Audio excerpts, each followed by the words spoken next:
এই রবিবারের দুপুরটা জমে গেল আমার মায়ের হাতের পাতলা মাটনের ঝোল আর তার সাথে গরম গরম ভাত খেয়ে। আসুন আপনাদের সাথে রেসিপিটা শেয়ার করি।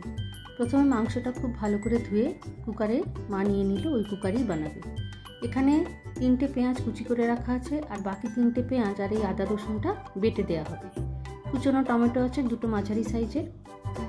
কুকারে মাংসটা নিয়ে টমেটো দেওয়া হলো, হলুদ দেওয়া হলো আর বেশ খানিকটা সর্ষের তেল। তারপরে মা খুব ভালো করে হাতে করে সেটাকে মাখিয়ে নিল।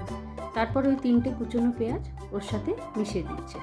তারপরে ওই পেঁয়াজ আদা রসুনের পেস্ট যেটা বানানো হয়েছে সেটা মেশানো হলো, আর দেয়া হলো একটা মাঝারি সাইজের ক্যাপসিকাম। তারপরে জিরে গুঁড়ো, ধনে গুঁড়ো, গরম মশলা আর পরিমাণ মতো নুন আর 2-3টে তেজপাতা দিয়ে মাংসটাকে খুব ভালো করে মিশিয়ে নিয়ে কিছুক্ষণের জন্য ম্যারিনেট করতে রাখলো। আধ ঘন্টা মতো ম্যারিনেট করার পরে মা গ্যাসটা অন করে মাংসটা চাপিয়ে দিল।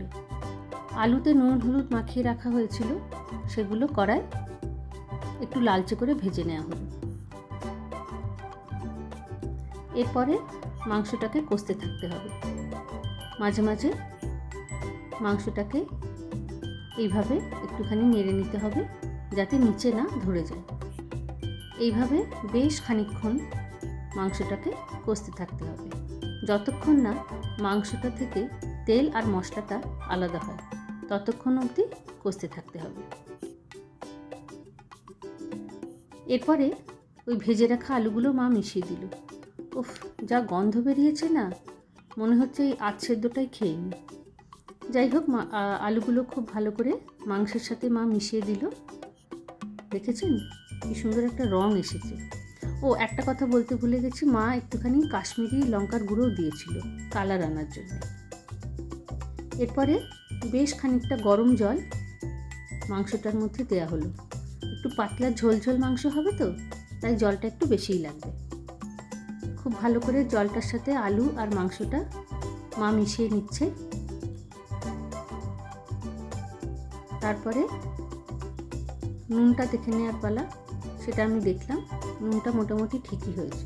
ব্যাস, তারপরে প্রেসারের লিড বন্ধ করে 4টে সিটি দিয়ে দেওয়া হলো। এই সিটি খোলা হলো। উফ, দেখেছেন রঙটা দেখুন খালি।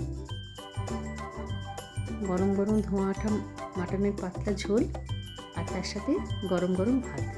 আপনারাও ট্রাই করতে পারেন এইভাবে মাটন রান্না করা। টাটা।